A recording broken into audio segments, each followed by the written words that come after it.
주시니까 우리가 모든 걸 할 수 있다는 그 믿음 안에서 살아가시길 간절히 바랍니다. 그래서 인사하십니다. 주의 이름으로 사랑합니다. 주의 이름으로 사랑합니다. 할렐루야. 잠언 4장 23절 말씀에 보면 생명의 근원인 마음을 지키라 라고 하는 말씀이 있습니다. 마음에서 생명이 나오고 마음에서 기쁨이 나오고 마음에서 능력이 나오고 마음에서 어떤 통찰력이 나오고 내 마음에서 평화가 나오기 때문에 마음을 잘 지켜라 그렇게 말씀하고 있습니다. 모든 능력의 창고가 어디냐? 삶의 모든 것이 바로 그 마음에 있다. 모든 능력의 창고는 우리의 마음이다. 이겁니다. 그래서 마음은 나를 조종하는 곳이에요. 근데 내 마음에 따라서 내가 왼쪽으로 가기도 하고 오른쪽으로 가기도 하는 거예요. 그래서 마음은 나를 조종하는 곳이에요. 이것을 만질 수도 없고 볼 수도 없지만 내 안에 마음이 있는 것을 우리는 늘 생각하고 기억해야 됩니다. 우리 삶 속에 나에게는 마음이 있다. 사람들이 내 안에 있는 이 마음을 때로는 무시하면서 살아갈 때가 있습니다. 근데 잘 보세요. 몸 안에 있는 많은 이 장기들이 있잖아요. 어때요? 이상이 있으면 뭐 하세요? 병원 가시잖아요. 그리고 고치잖아요. 내 몸속에 있는 장기가 이상이 있으면 고치는데 이 내 마음, 이 마음을 무시해서는 안 된다는 겁니다. 고린도전서 3장 16절 17절에 보면 내 마음은 하나님이 거하시는 성전, 그 성전을 더럽히지 말고 멸시하지 마라 그렇게 말씀하고 있어요. 내 마음은 하나님이 계시는 거룩한 성전이라고 하는 겁니다. 하나님을 만나는 장소예요. 이 내 마음이 하나님을 만나는 장소예요. 그러니까 얼마나 이 마음이 중요하겠어요. 여기서 하나님이 나를 인도하시고 나를 다스리시는 거예요. 하나님을 만나기 위해 그래서 우리는 마음을 깨끗하게 해야 됩니다. 마음을 깨끗하게. 마음이 청결한 자, 하나님의 능력을 맛보는 자, 또 하나님의 지혜가 임하는 자, 하나님의 평화가 넘치는 사람, 하나님의 모든 좋은 것으로 가득한 사람, 이 사람이 마음이 청결한 사람이에요. 여러분들이 마음이 청결하시길 간절히 바랍니다. 우리 서로 다시 한번 인사할까요? 마음이 청결해지십시다. 왜냐하면 이 속에 하나님이 계시기 때문이에요. 그래서 우리의 마음을 청결하게 해야 돼요. 늘 마음을 청결하게, 깨끗하게. 근데 우리의 마음을 더럽히는 것이 있는데, 우리의 마음을 더럽히는 것이 뭐냐면 나 자신이에요. 내 마음 보좌에 하나님이 계시지 않게 해서 내 마음이 더러워지는 거예요. 내가 앉아 있어서, 이 속에 마귀가 앉아 있어서, 그래서 마음이 더러워지는 거예요. 오늘 성경에 마음을 청결하게 해라. 그러면 하나님을 볼 것이다. 예수님은 우리에게 마음을 깨끗이 하라고 했어요. 그러면 하나님을 볼 거라는 거예요. 여러분, 이렇게 해라. 그러면 하나님을 볼 것이다. 이 말씀은 참 놀라운 말씀이에요. 이렇게 하면 하나님을 본다는 거예요. 지금까지 단 한 사람도 하나님을 직접 본 사람은 없어요. 하나님 앞에 가장 가까이 있었던 모세도 하나님의 얼굴을 보지 못했어요. 그냥 뒷모습만 봤다고 출애굽기 33장에 나와 있어요. 하나님은 영이시기 때문에 하나님을 볼 수도 없고 하나님을 본 사람도 없는데 예수님은 마음이 깨끗한 사람은 하나님을 볼 것이다. 그렇게 말씀하셨습니다. 여러분, 이보다 더 큰 축복이 어디 있겠습니까? 하나님을 본다. 근데 이 본다라고 하는 말 속에는 안다라고 하는 뜻이 있어요. 그러니까 하나님을 본다는 것은 하나님을 알게 된다는 거예요. 여러분, 하나님을 알게 된다는 것은 내 삶의 큰 축복이에요. 하나님을 본다는 것, 볼 것이며 호라오라고 하는 단어인데 이 말은 보여질 수 있다라는 의미예요. 근데 이 단어에서 파생된 말이 뭐냐면 옵타노마이라고 하는 단어인데 이것은 어떤 뜻이냐면 자기를 나타내 보이다라는 뜻이 있어요. 자기를 나타내 보이다. 이게 볼 것이며라고 하는 것은 하나님이 나타내 보여주신다는 거예요. 우리에게. 하나님이 자기를 나타내 보이신다. 그러니까 내가 아무리 찾아도 하나님을 볼 수가 없어요. 그런데 하나님이 나타내 보여주시면 볼 수 있는 거예요. 우리들이 볼 수 있도록, 느낄 수 있도록 하나님이 자기를 나타내 보여주신다는 거예요. 우리들이 마음을 깨끗이 하면 하나님은 자기를 볼 수 있게 나타내신다는 말씀입니다. 그러니까 내가 내 마음을 깨끗히 하는 것이 정말 중요합니다. 내 마음을 깨끗히 하는 것. 여러분 그럴 때가 있죠. 하나님이 느껴질 때가 있어요. 아, 지금 하나님이 내 안에 계시는구나. 이게 느껴질 때가 있잖아요. 아, 지금 하나님이 나에게 힘을 주시는구나. 아, 하나님이 내 안에서 지금 일하고 계시는구나. 하나님이 나를 위로해 주시는구나. 아, 오늘은 하나님이 나를 책망하시는구나. 이것이 영이신 하나님을 우리가 보고 느끼는 거예요. 여러분 삶 속에 이런 것들이 느껴질 때가 있잖아요. 그때가 언제 있냐? 심령이 가난할 때, 내 영이 하나님을 갈망하고 간절히 바랄 때, 하나님 앞에서 울 때, 하나님 앞에 나아가서 모든 것을 다 바뀔 때, 하나님의 마음으로 긍휼히 여길 때, 그럴 때 하나님이 보여지는 거예요. 그래요. 우리의 마음이 깨끗할, 그럴 때가 깨끗할 때였던 거예요. 하나님은 마음이 깨끗한 사람에게 자기를 보여주세요. 마음, 나의 속, 나의 마음판, 나의 생각. 청결하다, 잡티가 없는 깨끗한 이런 말이에요. 그게 마음의 깨끗함. 마음의 깨끗함이라고 하는 것은 나의 생각이나 감정, 다른 사람이 볼 수 없는 내 안의 모습이 올바르다라고 하는 거예요. 남이 볼 수는 없지만 내 속에 있는 내가 올바르다. 나의 마음과 생각이 순결하고 순수하다. 탐욕을 버리고 두 마음을 갖지 않는다. 내 내적인 청결함이 있다는 것이죠. 예수님의 은혜로 죄사함을 받고 신실한 성도로 살아가려고 하는 그런 마음, 이것이 마음의 깨끗함이에요. 그래요. 누군가를 참된 그리스도인이라고 존경하는 것은 그 사람의 어떤 업적 때문이 아니에요. 그 사람이 뭘 얼마나 많이 일을 했고 뭔가를 어떤 위대한 일을 이루어 놓았느냐, 그것 때문에 그를 참된 그리스도인이라고 우리가 존경하진 않아요. 그런데 그 마음이 거룩하고 깨끗하기 때문에 그를 존경하는 거예요. 업적을 남기는 데는 열중하면서 마음을 깨끗하게 하는데 소홀해서는 안 되는 겁니다. 예수님은 겉으로 보기에 신앙생활을 잘하고 선행을 실천하고 기도를 많이 해도 마음이 깨끗하지 않으면 위선이라고 얘기했어요. 아무리 주여 주여 큰 소리 외치면서 막 그냥 거룩한 목소리로 기도를 한다 하더라도 마음이 깨끗하지 않으면 안 된다는 겁니다. 외적인 정결도 소중한데 이 내적인 정결이 더 소중하다라고 하는 것을 주님께서 우리에게 가르쳐 주셨습니다. 내적인 소중. 바리새인들은 레위기의 이 정결 의식을 철저하게 지키는 사람들이에요. 구약 레위기의 정결 의식이 있어요. 제자들이 손을 씻지 않고 음식을 먹으니까 이 바리새인들이 뭐라고 책망을 했냐면, 왜 당신의 제자들은 손을 씻지 않고 음식을 먹습니까? 비난을 했습니다. 그러니까 왜 당신의 제자들이 그렇게 하지요? 라고 물어보는 게 아니라, 왜 당신의 제자들은 손을 씻지 않고 밀을 이렇게 거두어다가 그렇게 먹습니까? 잘못된 건 아닙니까? 뭐 이러면서 바리새인들이 예수님께 달려들고 따졌던 거예요. 근데 예수님께서 하시는 말씀을 보세요.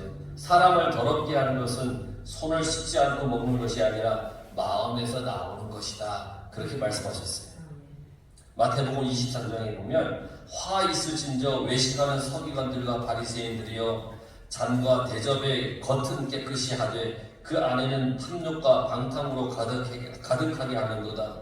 눈먼 바리새인이여 너는 먼저 안을 깨끗하게 하라. 그리하면 겉도 깨끗하여지리라. 화 있으신저 외식하는 서기관들과 바리새인들이여 회칠한 무덤 같으니 겉으로는 아름답게 보이나 그 안에는 죽은 사람의 뼈와 모든 더러운 것이 가득하도다. 겉으로는 사람들에게 옳게 보이되 안으로는 외식과 불법이 가득하도다. 그렇게 책망을 하셨어요. 그러면서 계속해서 말씀하세요. 뱀들아, 독사의 새끼들아, 너희가 어떻게 지옥의 판결을 피하겠느냐? 또 말씀하세요. 너희는 천국문을 사람들 앞에서 닫고 너희도 들어가지 않고 들어가려고 하는 자도 들어가지 못하게 하는도다. 그랬습니다. 너희들이 가지고 있는 그 행동, 형식적인 그 신앙의 바리새인들이 마음이 어두우니까 비난과 비판의 눈만 커지는 거예요. 마음의 눈이 어두우니까 긍휼히 여기지 못하고, 마음의 눈이 어두우니까 불쌍히 여기지도 않고 이해하지도 않고 그냥 비난과 비판만 하는 거예요. 여러분, 너무 배고파 죽겠으면 급하게 먹을 수 있는데 너 그렇게 하면 안 된다고 하니까 비난과 비판을 하는 거예요. 긍휼히 여기는 마음이 없는 거예요. 나의 눈에 있는 들보는 보지 못하고 다른 사람의 눈에 있는 티끌은 보이는 거예요. 하나님의 아들 예수님을 보지 못한 채 그들은 십자가에 예수님을 죽였습니다. 그들은 마음이 청결하지 않았습니다. 외식한 사람들이었어요. 회칠한 무덤이었어요. 자신들만 아는 많은 사람들을, 자신뿐 아니라 많은 사람들을 지옥으로 끌고 가는 그런 사람들이었다는 겁니다.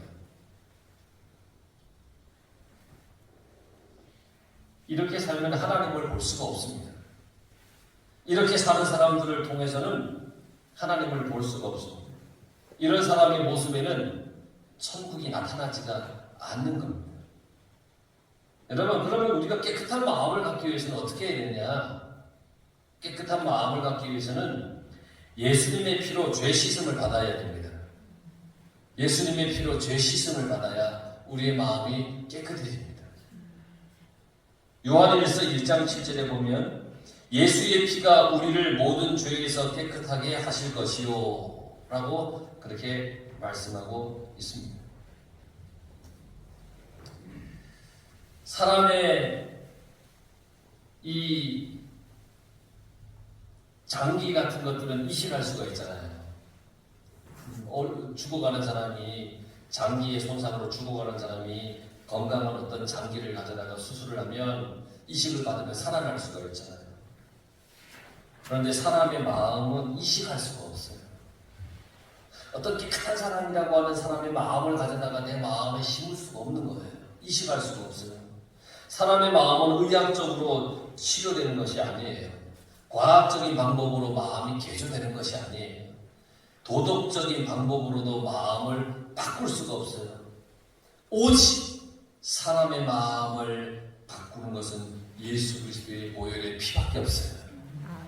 예수님의 피가 우리를 깨끗하게 하는 거예요. 예수의 피밖에 없어요. 나를 정결하게 하는 것도 예수님의 피밖에 없고요.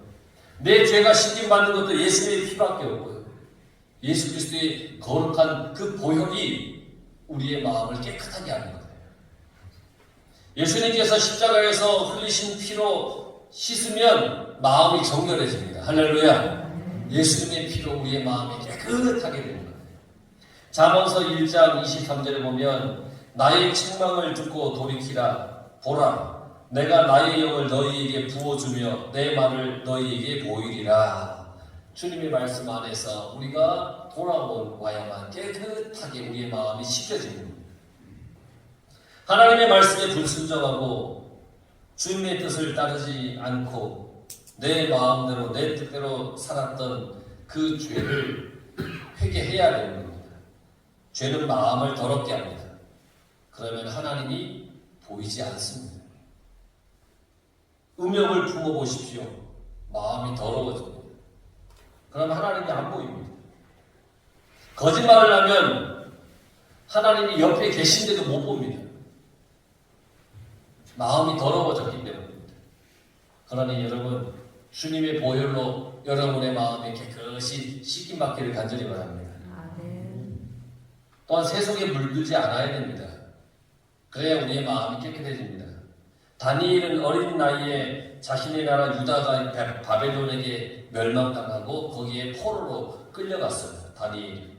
용모가 아름답고 지혜와 지식이 있고 학문에 익숙하여서 이제 왕에게 선발이 되었습니다. 발탁이 되었어요. 3년 동안 왕의 음식과 포도주를 먹으면서 잘 준비시켜서 왕의 시중을 들도록 그렇게 했습니다. 그러나 다니엘은 그 왕의 음식과 포도주를 먹지 않겠다고, 왕의 음식과 포도주를 나를 더럽히지 않으려고 그 뜻을 정한 사람이었습니다. 하나님은 그를 다른 사람보다 더 윤택하게 해주셨고 지혜와 환상과 꿈을 깨달아서 알게 해주셨다는 거예요. 그래서 나중에 그 나라의 총리가 되어서 왕의 총애를 받았습니다. 그러자 시기하던 바벨론 사람들의 모함에 의해서 이 다니엘이 사자굴에 던져졌습니다. 하지만 하나님이 오셔서 그 사자의 입을 막으셨습니다. 왕에게 잘 보여서 얼마든지 출세의 길을 갈 수 있었지만 하나님의 자녀로 자신을 더럽히지 않았다는 겁니다. 핍박과 고난이 와도 하나님을 마음에 모셨습니다. 그러니까 하나님이 만나주셨다는 겁니다. 이 다니엘의 세 친구가 있잖아요. 사드락, 메삭, 아벨느고. 이 사람들도 우상 앞에 절을 하지 않았습니다. 그래서 그들을 풀무불에 던지게 했습니다. 풀무불에 던져서 죽이려고 했습니다. 그러나 그 속에서 그들은 하나님을 만났습니다. 뜨거운 불 속에서 하나님께서 그들을 안아주셨다는 겁니다. 세속에 물들지 않으려고, 세상에 여러 가지의 좋은 것들에 물들지 않으려고, 그 속에는 하나님이 없으니까 하나님 없는 그곳에 물들지 않으려고 했다는 겁니다. 야고보서 1장 27절에 보면 하나님 아버지 앞에서 정결하고 더러움이 없는 경건은 곧 고아와 과부를 그 환난 중에 돌보고 또 자기를 지켜 세속에 물들지 아니하는 그것이니라. 그렇게 말씀하고 있습니다. 하나님 앞에 정결하고 더러움이 없는 경건함은 세속에 물들지 않는 것이다. 또한 깨끗한 마음을 갖기 위해서는 두 마음을 품지 않아야 됩니다. 마태복음 6장에 보면 한 사람이 두 주인을 섬기지 못할 것이니 혹 이를 미워하고 저를 사랑하거나 혹 이를 중히 여기고 저를 경히 여깁니다. 너희가 하나님과 재물을 겸하여 섬기지 못하느니라. 이 말씀을 하신 이 말씀 바로 앞에 예수님께서 하신 말씀이 눈이 성하면 온 몸이 밝고 눈이 나쁘면 온 몸이 어두워진다라고 그렇게 말씀하셨어요. 그러니까 마음이 갈라지면, 마음이 두 마음으로 갈라지면 하나님이 안 보인다는 겁니다. 돈에 마음을 주고 세상 것을 좋아하면 마음이 갈라진다는 겁니다. 그럼 마음이 어두워져서 하나님이 안 보이는 겁니다. 청결하지 못하기 때문입니다. 두 주인을 섬겨서는 안 되는 겁니다. 발람이라고 하는 주술사가 있어요. 이 돈의 눈이 어두워서 바로 앞에 서 있는 하나님의 그 천사를 보지 못했습니다. 눈이 어두웠어요. 돈에. 그러니까 눈이 어두워져서, 돈에 눈이 보니까 눈이 어두워져서 자기 바로 앞에 있는 하나님의 천사를 못 보는 거예요. 돈에 팔려서 하나님의 백성들을 저주하려고 가는 그런 길이었기 때문에 그 앞에 있는 하나님의 천사를 못 본 거예요. 그를 태우고 가는 나귀는 앞에 있는 하나님의 천사를 보고 깜짝 놀랐습니다. 나귀는 하나님의 천사를 보고 놀랐습니다. 그러니까 이 발람이라고 하는 이 사람은 나귀보다 못한 존재인 것이죠. 키에르케고르라고 하는 철학자가 있어요. 평생 독신으로 살았습니다. 그러다 보니까 창녀들의 유혹을 자주 받았습니다. 마음에 드는 창녀 때문에 괴로웠습니다. 자꾸 마음이 끌리는 겁니다. 일기장에 이런 말을 써놓았습니다. 진정한 마음의 깨끗함은 오직 한 가지 목적에 몰두하는 데 있다. 하나님께 속한 거룩한 목적에 내가 몰두할 때 나는 내 마음이 깨끗해지는 것을 느낀다. 하나님을 보고자 하는 거룩한 열망, 거룩한 하나님 앞에 나아가고자 하는 이 거룩한 열망으로 가득 찰 때 마음이 더러워질 틈이 없다는 거예요. 내 속에 하나님을 향한 열망이 가득할 때 우리 마음은 깨끗해진다는 거예요. 그래서 야고보서에 보면 하나님을 가까이 하라. 그리하면 너희를 가까이 하시리라. 죄인들아 손을 깨끗이 하라. 두 마음을 품는 자들아 마음을 성결하게 하라. 그랬습니다. 히브리서 4장에 보면 하나님의 말씀은 살아있고 활력이 있어 좌우에 날선 어떤 검보다도 예리하며 혼과 영과 및 관절과 골수를 찔러 쪼개기까지 하며 또 마음의 생각과 뜻을 판단하나니. 시편 119편 9절에 보면 청년이 무엇으로 그 행실을 깨끗하게 하리이까 주의 말씀만 지킬 따름이니이다. 그랬습니다. 오직 하나님의 말씀을 통해서 더러워진 마음이 깨끗해진다는 겁니다. 순수한 마음이 될 수 있다는 겁니다. 하나님의 말씀만. 그러니까 여러분 마음에, 여러분의 삶 속에 하나님의 말씀만이 살아있기를 간절히 바랍니다. 여러분, 세상 속에서 살고 있지만 세속에 물들지 않고 두 마음을 품지 않고 마음을 청결하기 위해서 우리는 이렇게 살았으면 좋겠어요. 우선은 침묵이에요. 침묵. 침묵은 잠시 끊고 멈추는 것이죠. 복잡하고 소란스러운 것들을 잠시 멈추는 거예요. 침묵. 말도 끊고 생각도 끊고 행동도 끊어보는 거예요. 분주하게 살아왔던 것들로부터 잠시 끊는 것. 그래서 마음이 깨끗해지기 위해서 외적인 조건을 한번 만들어 보세요. 침묵하는 거예요. 예수님은 침묵 속에서 하나님과 만났습니다. 500여의 기적을 베풀어 주셨죠. 기적을 베풀고 사람들이 그 기적 가운데 막 몰려올 때 그들을 떠나서 따로 한적한 산으로 주님은 가셨습니다. 선지자들은 하나님을 느끼기 위해서 침묵했습니다. 모든 것을 끊었습니다. 하나님께 집중하기 위해서 모든 것을 끊고 하나님 앞에 나왔습니다. 그곳이 광야였습니다. 모든 것을 단절시키는 것. 요즘 아이들은 하나님의 체험이 부족합니다. 침묵이 없습니다. 어딜 가도 잠시 가만히 있지 못합니다. 학교에서나 걸어갈 때나 어디든지 집에서도 뭘 하냐면 스마트폰 들고 이렇게 있습니다.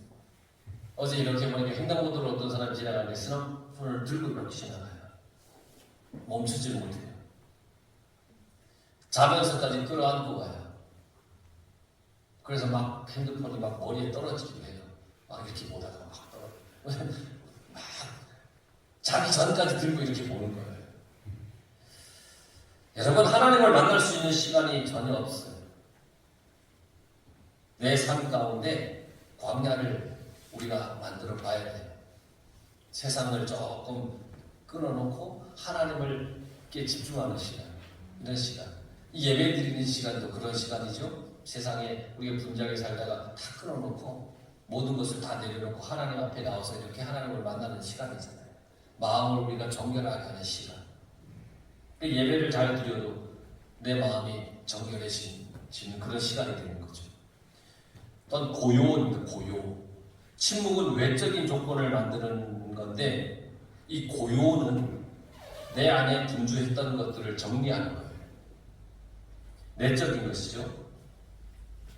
흙탕물이 가라앉듯이 내 안에 있는 것들을 하나씩 가라앉히는 거예요. 하나씩. 성령을 우리가 바라면서 요청하면서 고요히 기도하는 거예요. 마음의 잡념을 다 정리하고 다 정화시키는 거예요. 이렇게 하고 하나님의 음성을 들어보십시오.